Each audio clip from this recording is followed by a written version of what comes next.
Are we live?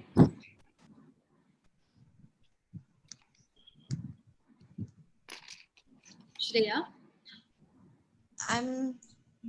how do we? I don't know. I thought Adnan told you, live producer on. Can you just check, because he told me how to stop it, but he didn't tell me how to, when it will start.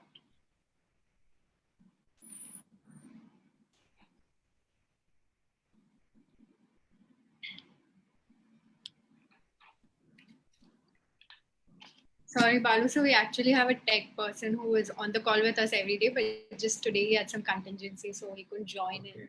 So, Shreya, can you check with me? Yes, he's here.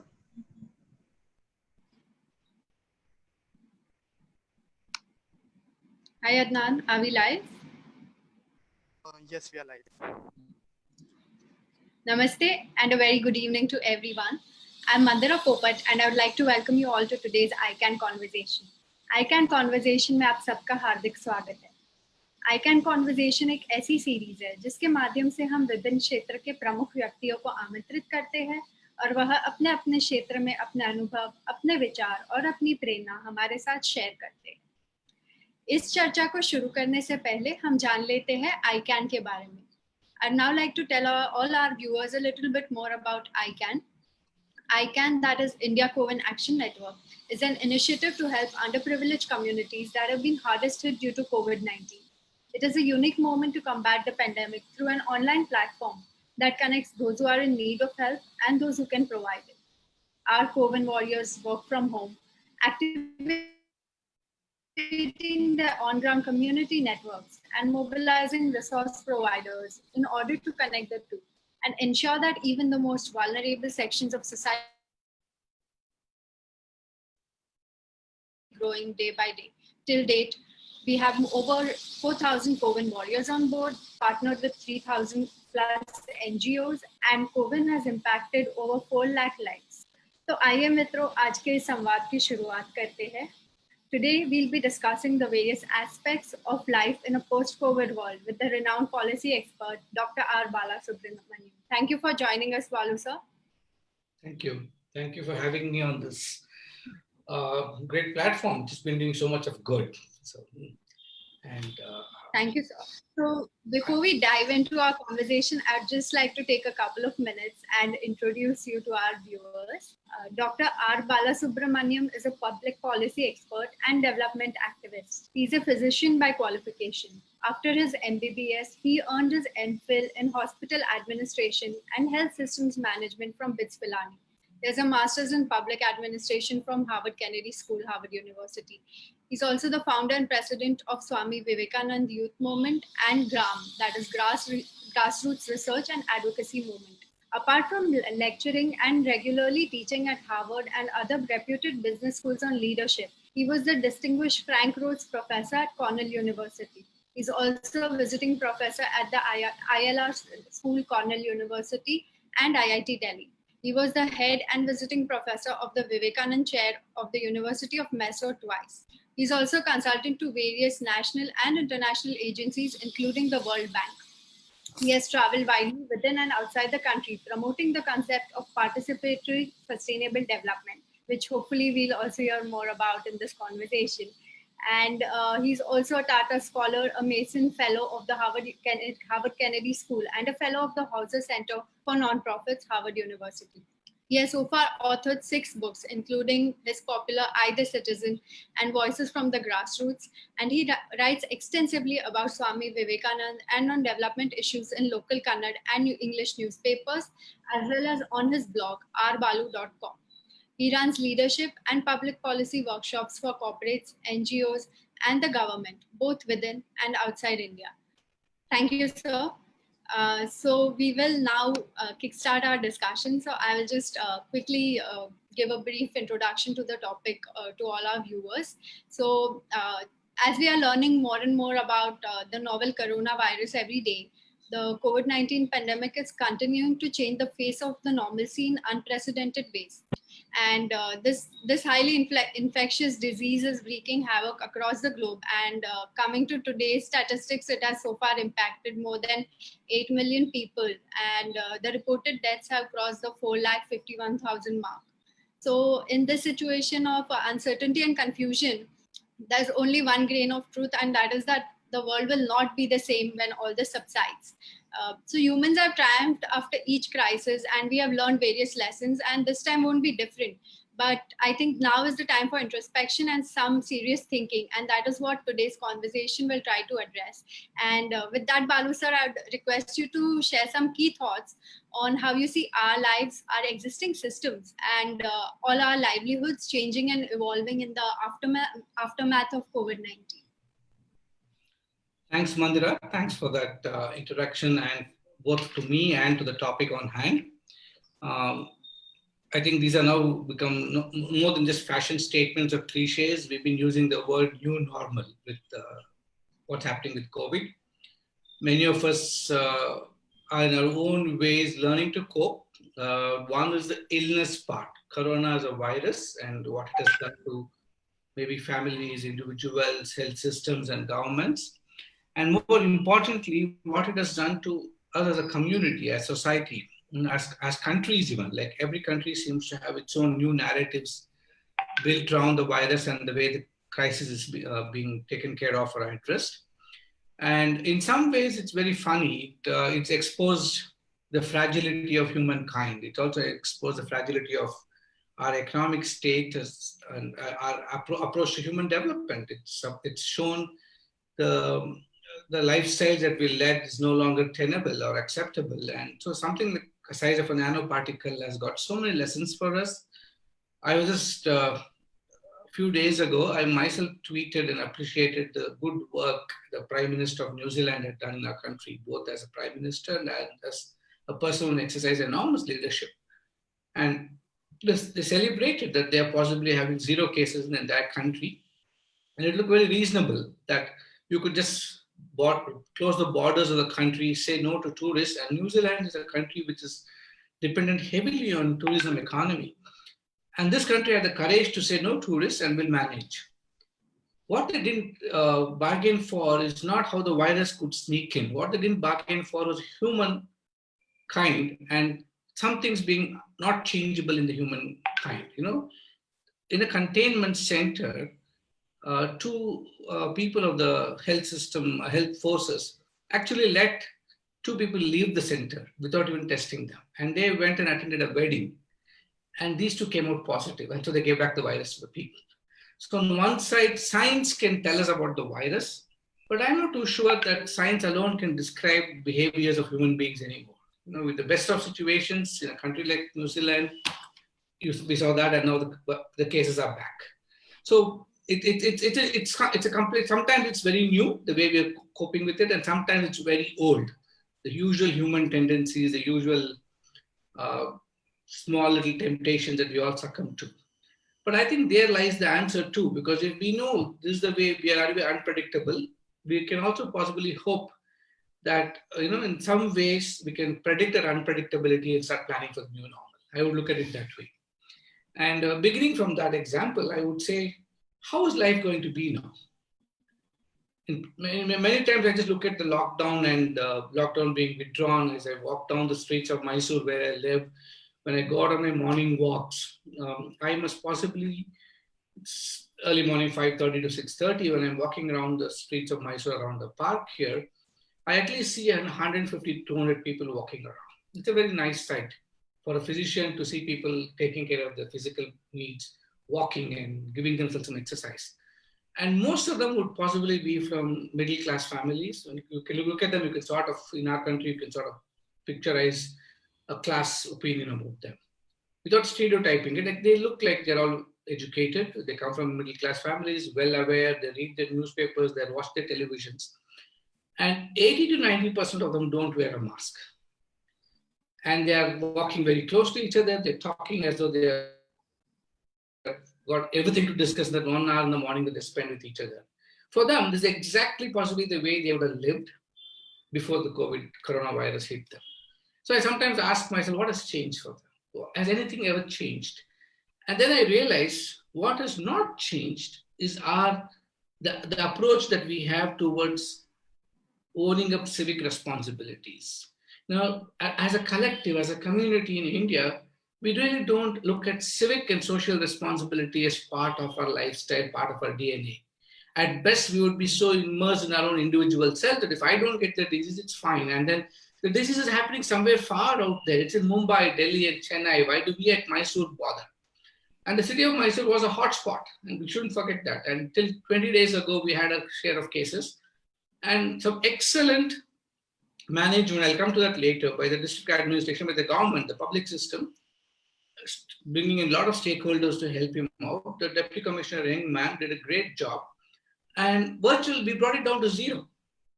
And then the cases started coming again, because the reality of India, where you can't really say, like New Zealand, we can close our borders in every district or state. And so migrants from Mumbai returning back brought back the virus, and now it's again back. So it's not as though, but the point I'm trying to make is, when you say new normal, what does it mean to these people who are complacent, who don't care a damn about what's happening around them? How will it touch their lives? And another example I want, and it's going to change for them too, and it's going to change soon, because the same district announced that we got to be prepared for 10,000 cases, or hospital beds for 10,000, because the next 2 to 4 weeks it's going to be a messy situation. And soon the reality is going to hit these people. But I gave this example, and I give another example. When the cases were peaking at Mysore, the police had to do a contact tracing along with the health department of one particular person who was working in a pharmaceutical company and living close to where I live. So I was also, being a public health professional, I was also curious, and knowing the police, the local district administration, I was trying to get them to do the contact tracing along with them. And families were just not willing to share information with the police. Where could that person be? It was as though they're trying to protect a criminal. It's a very strange thing. It never hit them that if this guy has walked around in their homes, talked to them, spoken to them, met them in the hotel or the shop or the barber salon, he could have given them the virus too. It doesn't even hit them. And they're trying to protect him. And after some time, the police constable was frustrated. He's doing his job, but he's getting shouted at every house. He's turned out. And it's very nice when we all celebrate COVID warriors and the police and the doctors. It's all very nice on the newspapers or on the Twitter. But in reality, do we really celebrate them? It's something which I keep asking myself. In India, do we really learn how to appreciate these acts of service, or do we take all this for granted? Will that change? It's a question I was troubled with even at that point of time. And this young policeman, this constable, was so frustrated, and I was trying to tell him that, well, these things happen. Then he burst out and told me, you know what, these people, the only way they'll ever learn some responsibilities if somebody, not even their neighbor, but somebody in their family should die.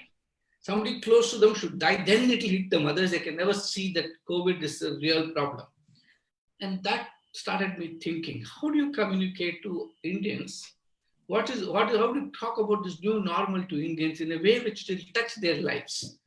Because it's going to touch all of us. It's already touched most of us. I can talk about different sectors. That's what I want to share today. And from then on, I've been thinking, on one side, we keep talking new normal. What does it actually mean? What does it mean to different segments of society? Does it really mean anything? And how are we going to cope? So I would like to break down my thoughts into four ways of different boxes. One box is our own personal lives. How are we at a personal level impacted? Now, I'll give my own example. Possibly in the last 40 years of public life, living in the forest, living with tribals, the kind of work that I've been doing, I never really can remember a time when I have slept in the same room for more than 3 days. That's the intensity of travel, whether it is the field, whether it's in communities all over the country, everywhere. I have not traveled for the last 3 months. So to me, at a very small personal level, something which is has been so much part of most of my life is suddenly going to be different. And then I asked myself, and those days I still remember my own self, and my attitude towards technology, what we're doing right now was use Skype.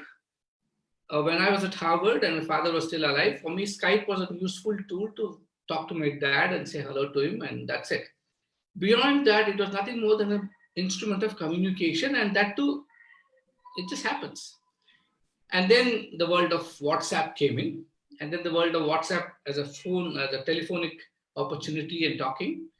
And how things change. Even then, it was never like, it wasn't an integral part of my existence in everyday life. It was just an object of communication. Today, the new normal is, if I don't be part of the world which can handle Zoom and technology and Google Meet or Microsoft Teams and all these new things that are there. I was just looking at my own phone and my laptop. When you start interacting and engaging with different organizations, each organization has got their own favorite communication tool, and you're forced to download all the apps and keep it on your phone. So from looking at WhatsApp itself as something of a nuisance at some point, to today looking at everything as an essential. So we're all getting adjusted, and we don't even call it a new normal because it has slithered in so quietly and so very insidiously into our lives that it's become part of our lives. And now it's strangely, I find that I spend at least 2 to 3 hours a day in just different conversations, different meetings, including very important board meetings on these kind of technology platforms. I bring this up because that is the way it's going to be. And now I'm so confident of it.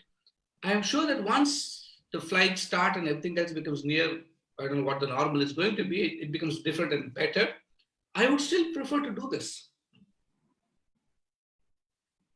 IIDL or RMP invites me for a talk, I will say, well, great, I'll sit at Mysore and do this. So I can tell Mandira I'm not flying down there.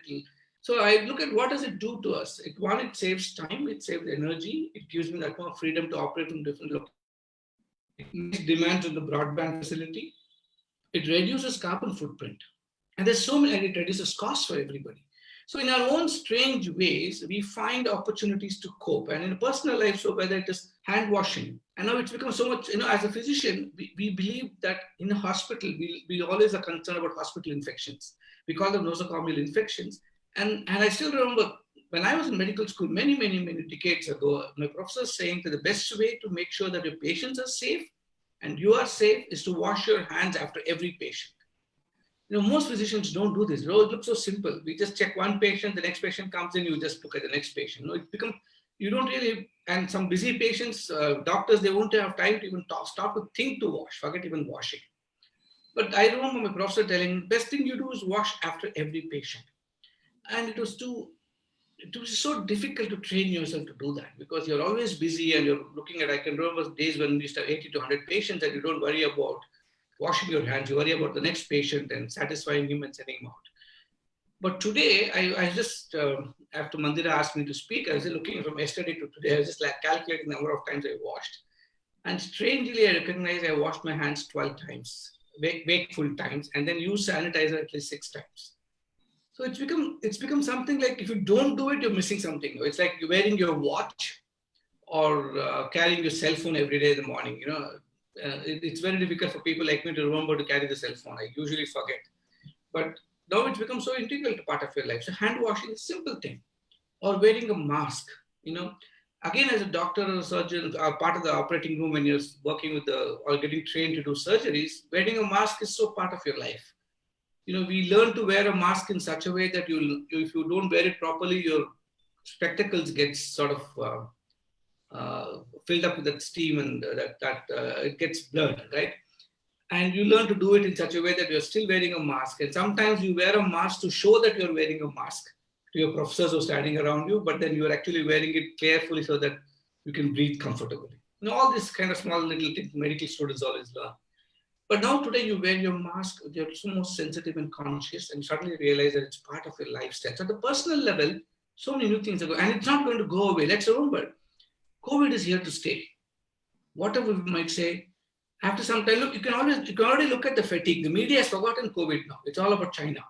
And then after some time, it will be something else. And so for us, but COVID is not going to go away. It can go away as a mainstream dialogue. It can go away as a television discussion, but it can't go away from our lives. It is here. Until we have a really usable vaccine or we really discover antivirals which can actually kill the virus, we are going to live with this now. And that means we're going to live with hand washing, we're going to live with masks that we're going to wear. And social distancing, I think the word itself is wrongly coined. That's my way of looking at it. Social distancing should not have been the word. I don't know why the WHO used it, but I think physical distancing. Then people would understand it's physically I got to be apart. We are actually going to have a new normal where socialization is going to be recalibrated. So we're not going to be distant from each other, but we're going to recalibrate at distance. It's going to be virtually very close, but physically very far. And that's going to be a new normal. And many of us don't even know. We struggle, like I teach how do you build social capital. My entire theory of human development revolves from building social capital. And I was just, one of the books I recommend young people to read is a book by Robert Putnam called Bowling Alone. He talks about how you're alone and American life is falling apart, becoming so individualistic, socialization is reducing. And he describes how you bowl alone and what does it feel and look like. And then I now look at it and say, essentially, this coronavirus is going to create that bowling alone syndrome for all of us. We're going to feel being alone. And if you use the word social distancing, it sort of reaffirms being alone more. But if you shift to what I'm talking about, being physically distant, but socially close, it might give us some space to actually start interacting and engaging. We might discover newer ways of doing it. And I was, a few days ago, my son normally works very late in the night. And now that he's stuck with me in Mysore, I can see his habits more closely. And graduate, wanting to build his own company and stuff like that all the time on internet, computer, all these tools, normally doesn't see sunrise at all. And one day I found him, I heard his voice coming out of his room and I was quite curious and I knocked and went in and I thought 6:30 in the morning and I found this guy watching the movie. And I said, at 6:30 in the morning, you're watching a movie and he's watching a movie with his cousins in US and Canada. And they're all watching it together and laughing together. And suddenly I realized it's a powerful way of bringing people together. Forget the movie part. So people like me, it was a new normal that you can actually watch the same movie at the same time in 3 different locations and still talk to each other. I don't know what they call the technology, but people like Mandira and her age, she'll know all this. Right? And so I realized that these are the kind of new ways that life is changing for all of us. At the personal level, whether it's our own physical care and the way we look at ourselves, or next, the mental care that we give. And today, as it is, mental health was a great challenge. 1 in 15 in India had some sort of a mental health issue at some point of time in their lives. And how things are going to worsen because we are social animals. And we're going to ask us to rediscover how to be socially apart. And we don't have the constant reaffirmation of each one of us as human beings in relationships. I think we will lose it finally at some point of time. At some point of time, 2 things can happen. We'll start losing our temper with the people we love and cherish and we'll start taking them for granted. And we'll start losing our ability to build and sustain new relationships. And both can have a havoc on the mental health. So health and wellness, like we understand today, is going to change. It's going to change where people are going to become more health conscious. At some point, it's going to hit them despite the current way of looking at it and the complacence. Soon, I'm sure the fear factor will lead them to compliance. And I remember in the early days of fighting the HIV/AIDS battle, communicating the use of condoms was such a challenge. And people really thought that we were asking them to commit a murder if you are asking them to use condoms. And a few years of repeating this message, we realized in 7 to 10 years, we couldn't supply enough condoms. We had to find new donors to make this process meet the needs of the community. And so I always imagine and say, once the fear hits you at a personal level, there's some switch inside us which just gets pressed by some personal crucible happening in our lives, and then we change. And so it's going to change for us. The other thing at the personal level is, and I think this is also extremely personal, each of us learn in different ways. We have our own ways of learning. Somebody reads books. I was talking to one of my mentees a few days ago and said, read these few books. And she was quite clear and said, you just talk to me for 15 minutes. That's enough. I don't need to read a book. It is not about talking to me. I realize it's about her desire not to read books. And so each of us learn differently. We have somebody's got looking at YouTube and learning. Somebody's got just seeing a few videos or just talking to people or just reading books. I love reading books. But it's going to change. It's going to be very different. And then I used to find it difficult to read books in the electronic form. And suddenly, me and my friend were talking. When you're sharing books, we always thought that we're just sharing a book, but we never thought we could be giving a lot of bacteria and viruses along with the books too. And even as doctors, it hit me suddenly, oh my God, yes, like every currency note that you're using in life is a potential opportunity to transmit. And so you go to moving into digital payments is as much a new reality, especially for people of my generation who are very comfortable with the wallet and the purse, and the new generation, which is very comfortable with the UPI money and Google Pay and all these new tools that you have. I'm just learning the names as I go along. And which means even books, the way they are going to be handled is going to be different. I don't think printed books will be seen as books, but could be seen as objects of transmission. So it's very funny the way we redefine our everyday tools around us too. So the way learning is going to be from now on is going to change. The Baidus of the world and the Khan Academies of the world suddenly find relevance. And if we are not really part of the system in that space, in the digital space, I think we will stop learning. And so that's the way of looking at it. So even primary education to higher education, coping with this new normal is going to be a challenge. And I give an example of Karnataka, where most schools started to teach. And they started teaching online. And suddenly government comes with a policy, you can't have online education till the 5th grade. Now, I don't think there's enough studies done either way to say good, bad, not so good, not so bad, etc. But you ask a young mother at home who's managing an 8-year-old child or 9-year-old child, and you ask the child, what does it mean to be with the mother? It will be as sorry a story to tell as the mother will tell you, what does it mean to be 24 hours with your 8-year-old? Now, all of us need that little space for ourselves. And the government forcing them now, and they have nothing to do. And suddenly, primary education and the theories of change of education, everything is complex now. We don't know how the new normal is going to be. At least the higher education level, things like Zoom and all this Zoom classrooms and all that are coming, and we can possibly cope. And I am actually learning. I'll have to start teaching next semester, and I'm not too sure whether Cornell is going to actually teach on campus or it's going to teach online. And if it's online, I really don't know how to teach the material I have, which I've all trained to teach in a classroom. How do we convert it to a digital online space and then deliver the same teaching? Will I be effective? Will I be able to really be useful to the student? Or will we just record and they can just watch the same thing on some online channels? I don't know. So these are going to be new normals. So health is going to change, education is going to change, the way our relationships are going to change. More importantly, even things like leisure and entertainment is changing. Entertainment, again, I'm using this generationally because for not just for my generation, if you used to go to a movie theater in a mall, 80% of the crowd would be young kids, 18, 20, 19, that age group, right? Many times I would go to watch movies in a friend of mine here has a movie theater complex in a mall. And so I usually go to her complex. And I found that I used to feel very left out because all of them would be young people drinking their sodas, eating their popcorn and talking and whatever. And you would feel so left out. And it suddenly hit me that younger generation also used to love to go to theaters and sit in those. I don't know whether they want to watch the movie or sit with each other, but still they go there, right?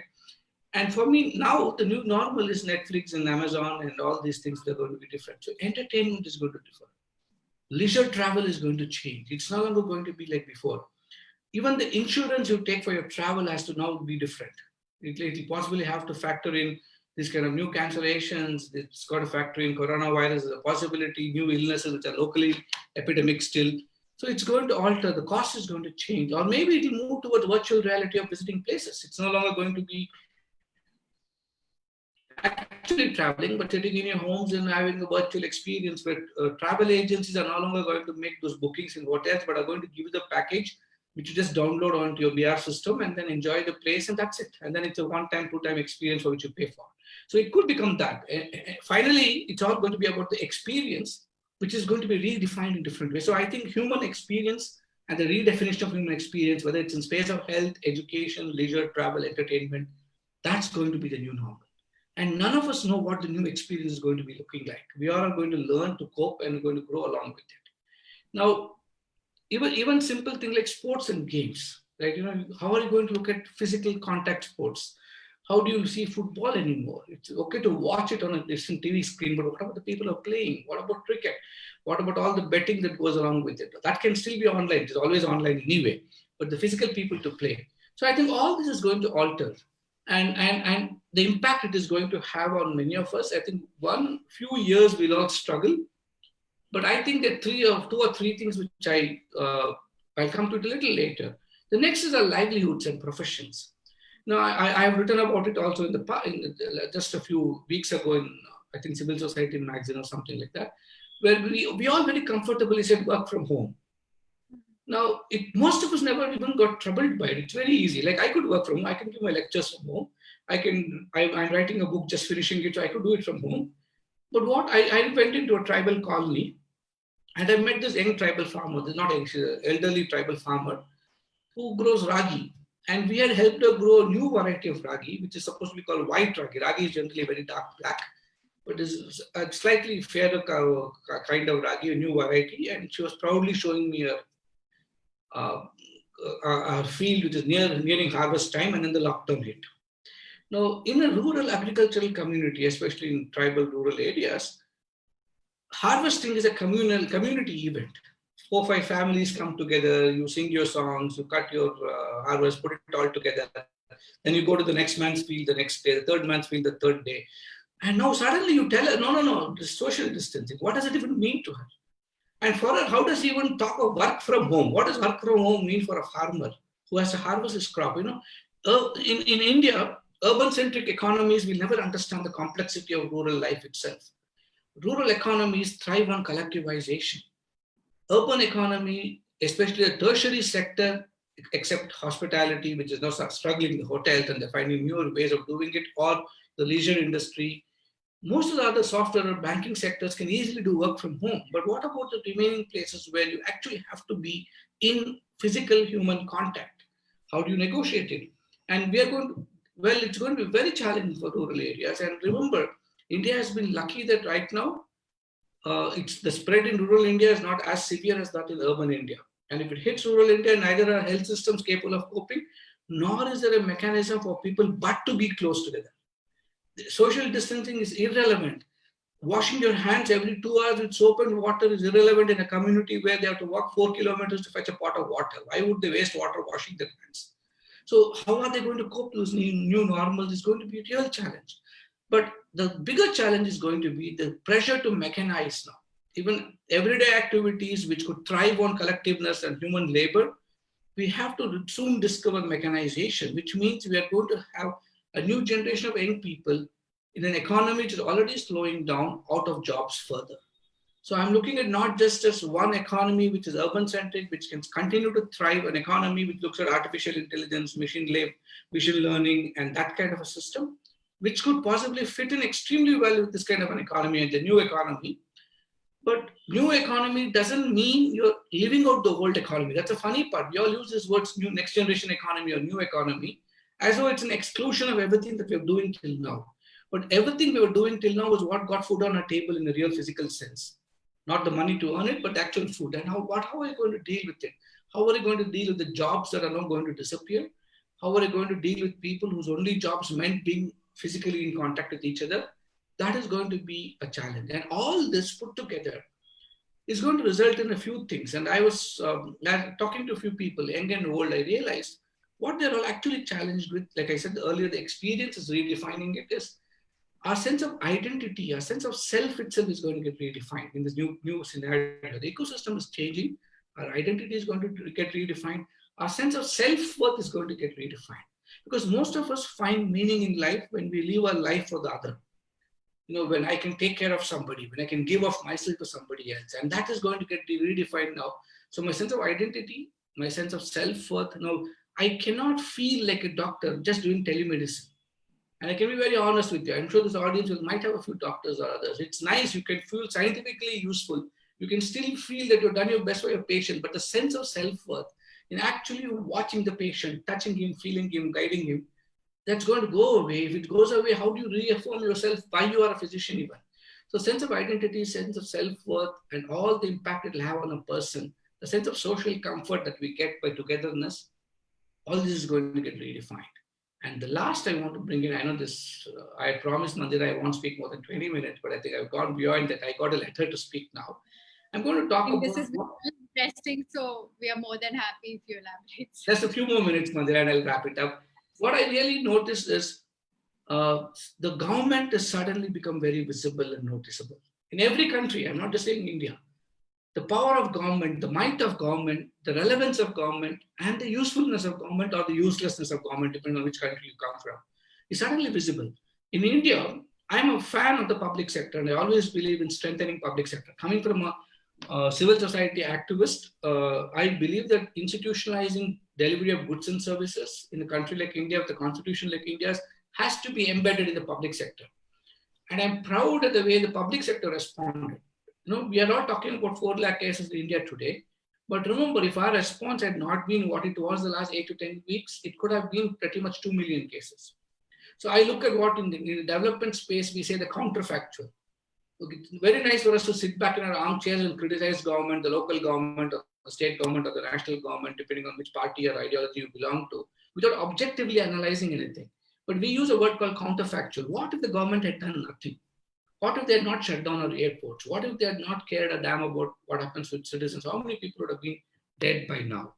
And the counterfactual is worrisome. They're mathematical models projecting the counterfactual, and that's not very, it's not a very welcome thing to hear. But just a bottom line, the public sector stood up, whether it's doctors, whether it's the police, whether it's the sanitation workers, and even our politicians for that matter. I can tell you in Karnataka, when the Tablighi incident happened, it's a very powerful ammunition for one party which can say that those people belong to that religion are now screwing up the country. But not a single politician in Karnataka ever spoke about, and a lot of Tablighis, even they came back to Mysore and spread the disease too. But not a single person ever spoke about religion. And I think it has great political maturity to say, it's a problem, an Indian with the disease, giving it to other Indians, we must tackle it. And I personally, in my observing and writing about the political systems, I never seen that flash of political maturity where people didn't use it as an opportunity. No, and I think even the political class matured in that time, not just the public health systems. But what is worrisome for countries like India is our private health sector let us down, and we can't run away from it. In our own ways, we now understand that the private sector didn't respond as well as it could have, as well as it should have. And some of the hospital bills that some of my friends across the country send me for one, I can even point out one close friend, his wife had an influenza-like problem. And we were not wanting to take a chance. She went into a private hospital. Because she was not COVID positive, she couldn't go into COVID hospital, but it was influenza-like, so we put her in a private hospital. And when he got discharged his wife and went home, he was poorer by 1.6 lakhs after a 4-day stay.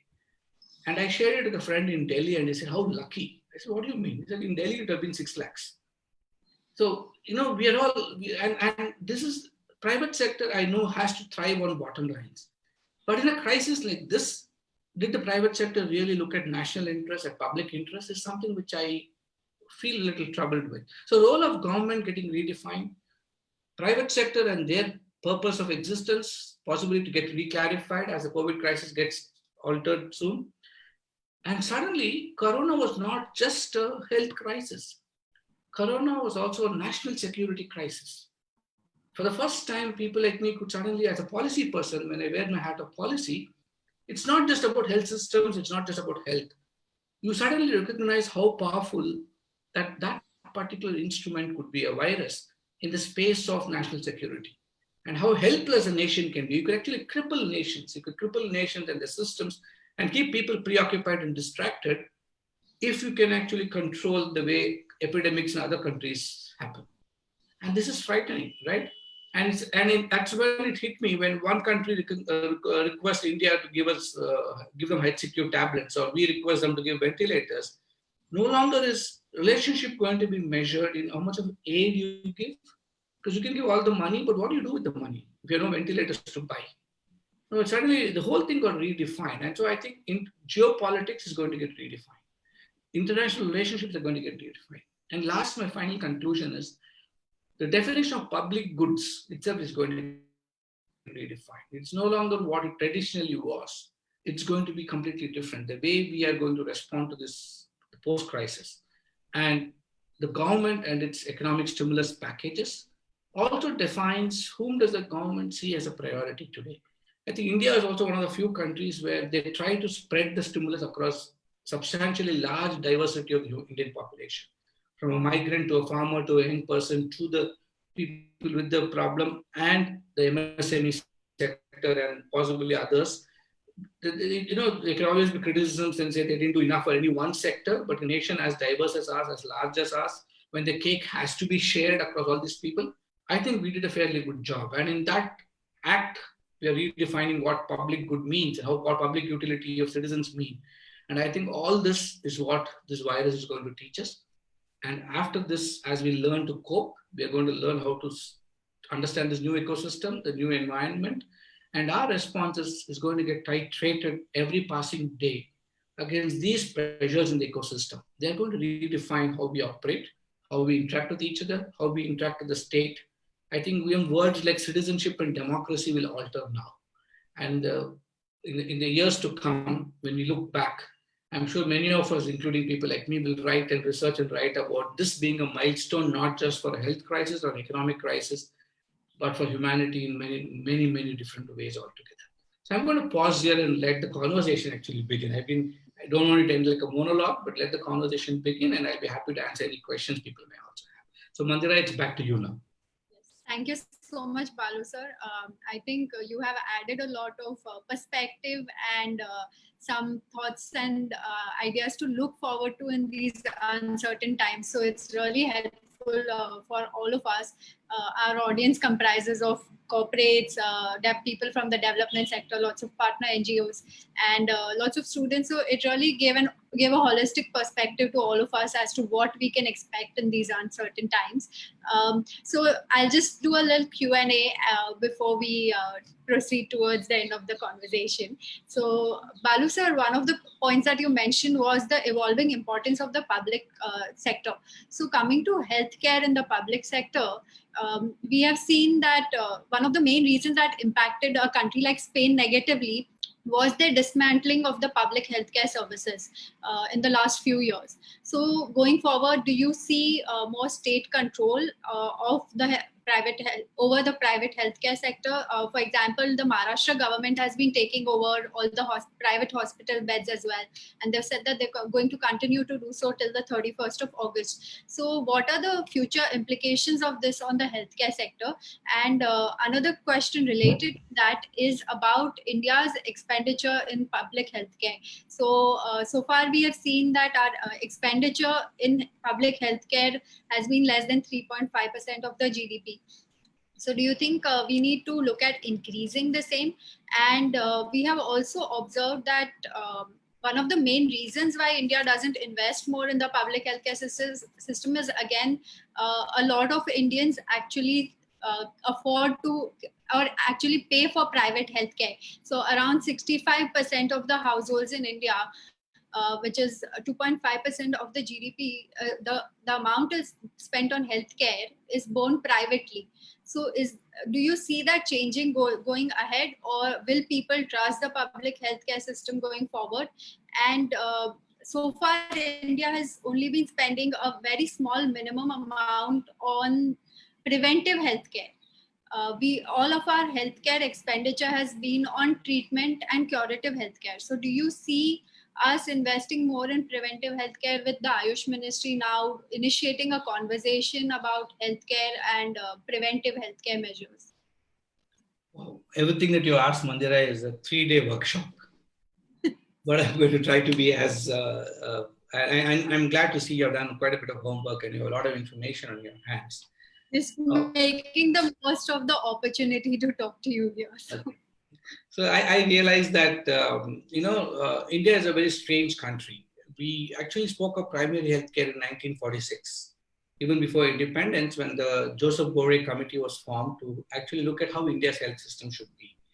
Post-independent India, we absorbed that committee completely and said, we are going to follow it. And to a great extent, we have tried to do it, but we have not done it in the spirit that it deserves to be done. Now, I'll just to revalidate what you said. The NFHS survey shows that close to 34% of the people of this country are the only ones, and something with what you said, 65. So 34% of the people are the ones who use the public sector, typically. And most people would say they go to the public sector only because it's either they don't have money. So it's not driven by their belief in the public sector. In India, it's driven by the choice I have because of the money I don't have. So that's the only choice I have because I don't have money to pay the private sector. So I'm going. I have sort of prefixed in my mind, it is cheap. Therefore, I can afford it, so I'll go to the public sector. And if I can afford it, I'll go to the private sector. But what people don't understand, and like I said, I have actually written extensively on this. What people don't understand is 80% of our health resources are in the public sector. Whether it's qualified doctors, nurses, lab technicians, infrastructure, buildings, equipment, everything we put together is 80% of it is in the public sector. And we as citizens of this country only use 34% of it. So we are to blame also in a sense. We sort of don't demand accountability of the sector.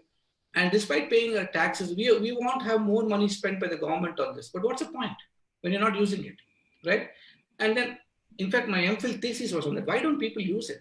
Why aren't people using the public sector? And remember, the contra of it, private sector with 20% infrastructure is taking care of 66% of our people. How can they deliver quality? What kind of quality can they give? Right? They're going to be stretched because we don't have the same yardsticks of quality that we measure both sectors by.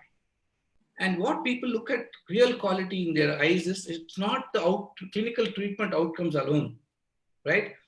Simple things like the amount of time they spend with the doctor, the cleanliness of the environment in which they actually are seeing the doctor, and third, the waiting time. The amount of time that you spend with the doctor is necessarily high in private sector. And you have a sense of accountability demand on the physician saying that I'm paying you 100 rupees, 300 rupees, 400 rupees for consultation, you better give me your damn time. Whereas in public sector, they're understaffed, but they're overworked in that sense. You know, in my own NGO hospital, my consultants would see 40 patients a day. Whereas in the same block, in a government hospital, the doctor would see 400 patients a day. Now, how is it going to deliver quality, right? But people don't see that as quality. What people see as quality is a dirty government hospital. They have to wait 6 hours to see this patient, but in my clinic, they wait only 20 minutes at the most. And they see a very nice, clean space, everything spick and span, getting wiped 3 times a day. Even if you wipe 10 times a day in a hospital crowded with 400 people for the doctor, it's not going to, you can't keep it clean. In a society where Indians are the ones who contributing to the unclean environment also. So public sector and the faith in the public sector is driven by we the people and how we see it. And these are 3 principal elements. And if the state invests on changing this, what happened in the COVID crisis or earlier in the SARS crisis or the mask crisis was the private sector was not interested in public health problems because there's no money to be made in public health. Whereas there's money to be made in falling sick and treating. So the entire medicalization of healthcare, that will still be driven by the private sector. By the public health and wellness part, that narrative will be driven by the public sector, in my view. And government has already made the move. 1.5 years ago, in 2018, the government introduced the concept of wellness centers, which is not something which is tried in the past. So gradually by 2022, we're hoping to have 150,000 wellness centers across the country. And I'm looking forward to how the impact of that will be. And if that actually starts paying off, I think more and more staying healthy will be public sector driven. Treating you when you fall sick will be private sector driven. I think we'll start taking roles. But I personally believe health and education should be public goods and should be driven by the public system. And that is when we can really make a difference. And now the Western experiences show, even the United States, because it is so driven by private sector, they can't even calibrate a united response because they don't have the public health infrastructure in that scale to even respond that way. But in our country, despite states being responsible for healthcare, with all the challenges of federalism we have in our country, we could still have a sort of a unified response. Now, whether it's politically managed or whether it is dependency on the federal government, the bottom line is we could still have a calibrated response. Only when states started taking off on their own directions that we saw the discrepancies between management, right? But there was a unified guideline being coming out. There's a sort of an integrated response to the whole nation. So I personally believe that countries are going to invest a lot more in public health systems. India actually is pathetic. You know, what you said was true. Primary healthcare in India expenditures, government of India spends very little on health as such. At least on a health activist point of view, it's very little. We promised ourselves that we'll spend at least 1.9% of our budgetary allocations. It's come down to 0.9%. It's never gone up. In real terms, it's never gone up. And even out of that, 78% of that goes to secondary and tertiary care. Only 22% comes to primary care. I think those things will now get changed. That will get redefined. And in that sense, COVID crisis is good. It'll give a wake-up call to reprioritize how the public sector should respond, what should you put your money on, and how should the state take control of this. In one of the articles I wrote, I even wrote an article saying, calling for the public sector to pass, the government to pass a new law. Like, in a war-like situation, you can take over systems, and what Maharashtra government is doing, I said, legitimize it and say that in a crisis, whether it's a war or a pandemic-like situation, the state should have the control to take over public health infrastructure to deliver to its citizens. The mechanics of that can be worked out, and the payments, etc., can be all worked. Those are the mechanics of it, the operational details. But then there should be a time-bound thing saying that once the crisis is gone, you hand it over back. And so, because they are more trustworthy in a sense in responding to a crisis, I think eventually we should have something like a national commission, like a war commission kind of a thing in a Second World War we saw in many countries, which actually has the power to respond to it in a war-like situation, to say, I will provide for my citizens. I will not stop providing. And I should have the power to just not take over hospitals, but also call on private sector doctors to work for me. I don't know if that will happen. It's very radical, but I'm not sure if people will actually take it. But I think these times actually call for radical measures, and this could be the right time to actually implement such measures if we take the opportunity and try to, prepare for future situations as well. And like you said, the terminology is also very important in terms of, you spoke about how social distancing should actually be physical distancing. And I think also calling the COVID crisis a war against COVID or a battle against COVID implies that kind of seriousness in the minds of the people, and the general the systems would also take it more seriously when you refer to it as a war or a battle. So I think that is extremely important, like you mentioned. So Balu, so coming back to the public sector, you also mentioned about how education should be the responsibility of the public sector. So with the lockdown, we saw a lot of schooling and learning being stopped as well. But then again, there were a lot of private sector schools which were still carrying out e-learning, and we did see a lot of low-income government schools also trying to do a lot of mobile learning, but there were certain hiccups in terms of execution or the training of the teachers with respect to technology, or even the access of the students. Now, after that, we had the PM e-Vidya initiative released under Atmanirbhar Bharat. So do you see this being executed in the future, and what do you see will be the impact of it? I think governments will quickly recognize that this is an opportunity, because you can reach out to more children. Like if I were to give an example, Karnataka, 94% of our children in rural areas go to public schools, which means if the public sector fails, Karnataka fails its rural children. Right? In the urban areas, they find alternatives. But all the more important that the government also understands that if I have to really deliver to my citizens in rural areas, I have to find new ways of doing it. And technology may not be a complete solution, because as much as technology is a great solution provider, it's also the reality in our country that it is still a class issue for technology too. We have a lot of people without smartphones. We have a lot of people without access to internet or access to instruments which can work on internet. So I think the future is going to be about state subsidizing these kind of things. So from soon, it will be less to do with uniforms and cycles and more to do with ensuring you have a smartphone or a tab to watch all this on. We ourselves ran an experiment where we try to give every ward, we try to give one tab and get all the children to come there and sit and watch it when we push in material to children. We're just trying different experiments in our organization too. So I think the state will do that. They'll also move to things like, Karnataka tried a YouTube channel where they try to show good videos, etc. Reasonably successful. They can keep improving it. Obviously, nothing is perfect in the first shot. I think more and more investments into these kind of things will come in. And let's not imagine only rural India or poorer countries have this challenge. I know in the United States, several universities were actually supported by the federal government. They gave them special grants, the CARES grant or something like that. There's a controversy about Harvard, and they gave it back and stuff like that. But most of these universities actually had to spend this money, apart from funding the students going back to their homes, in helping them buy laptops. We simply make this presumption that American kid has got a laptop. We never can imagine that even they have a challenge. That they also come from middle and poorer backgrounds who they use computers in school, but doesn't mean it's their computer. Whereas I see a lot more Indian students actually have laptops in their universities. we just take it for granted. We just imagine that it's, and there also a lot of universities use the federal funds to actually buy this kind of technology for their students to ensure the online classes happen. Right? I think it's all going to change. The change will be easier to absorb at the higher education level, but schooling is an immersive experience of socialization. It is not just content transmission. And that is where I'm really worried about how are we going to cope. And I hope that this struggle is going to be for a year and a half, that's all. And then we'll have the vaccine, which will make physical proximity okay. So as wherever content transmission is to be handled, especially higher education level, that will not be much of a challenge. Like Moocs, I take 5-6 Moocs a year, right? All of us do that.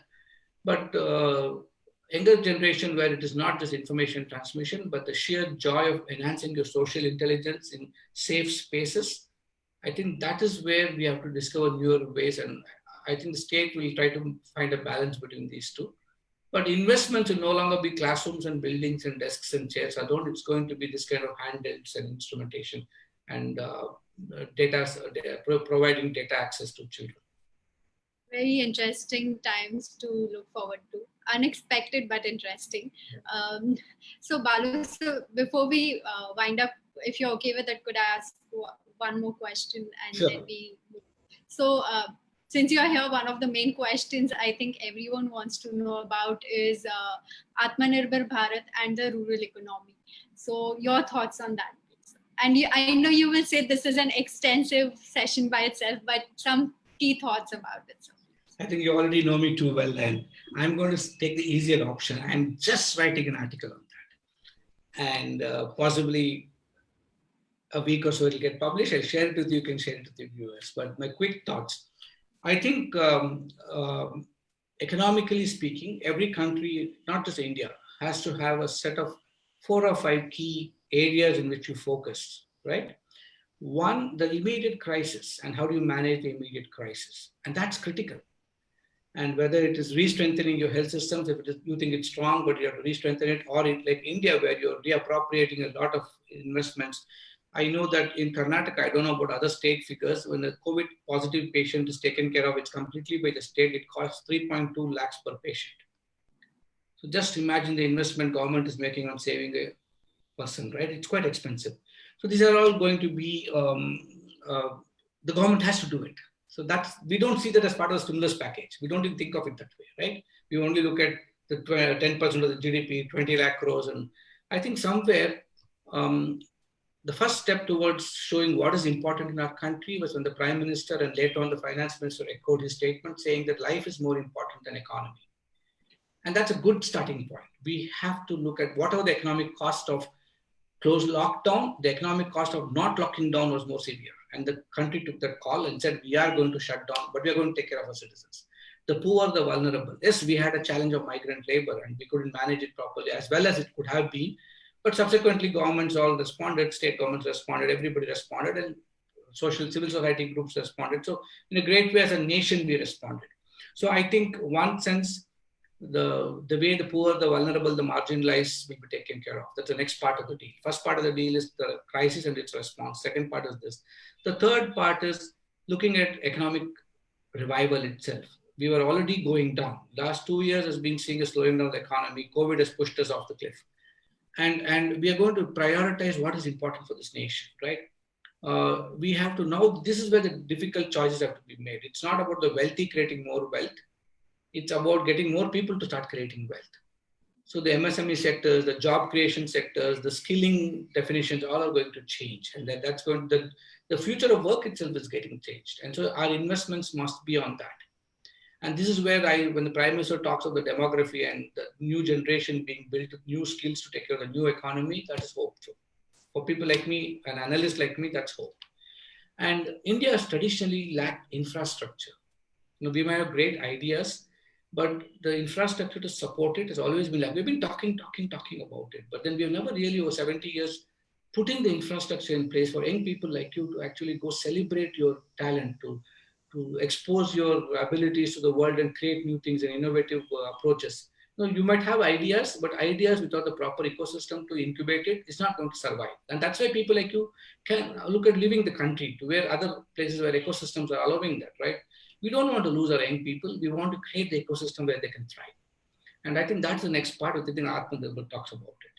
But more importantly to me, I think even that is not a solution.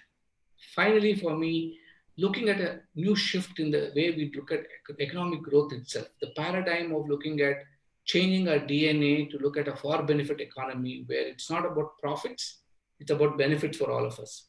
Whether you're public sector, private sector, or civil society, how do we create benefits to all the stakeholders? How do you maximize not profits, but optimize benefits?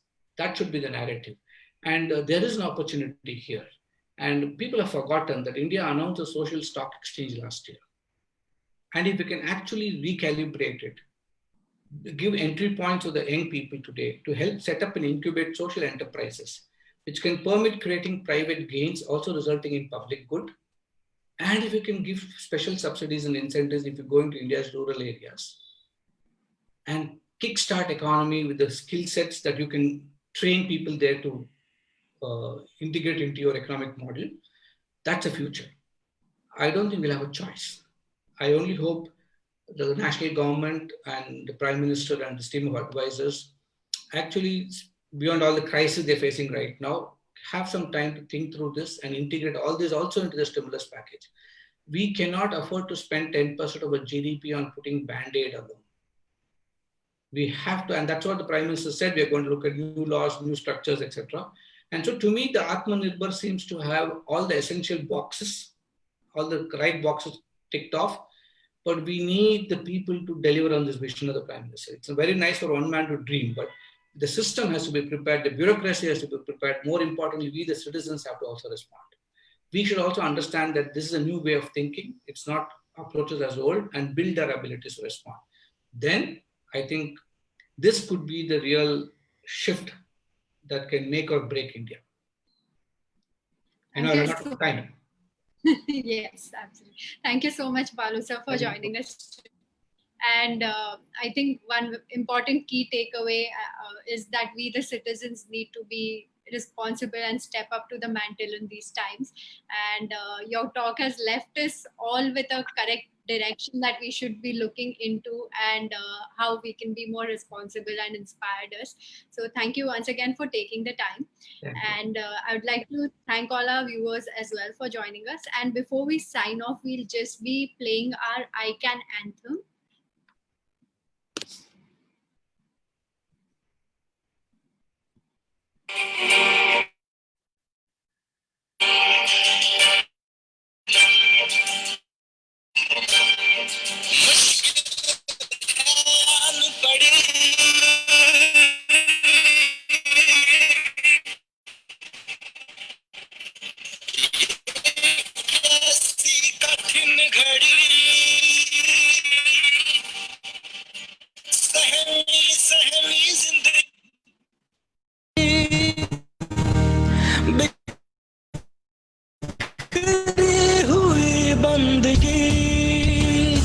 We can, India can, I can, you can, we can, India can. हम सब मिल जाएं तो, मिलकर हाथ बटाएं तो, टल जाएगी ये घड़ी, झूमेगी फिर से खुशी. आशा टूटे नहीं, हौसला रूठे नहीं, साथ ये छूटे नहीं, मंजिल दूर नहीं. मानवता है पुकार रही, दिखाएं हम दरिया दिली. I can, you can, we can, India can. I can, you can, we can, India can.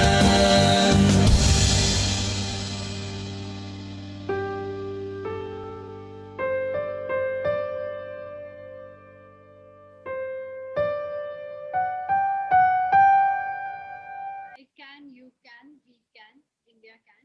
Thank you so much for joining us today, and stay tuned in for more I Can conversation.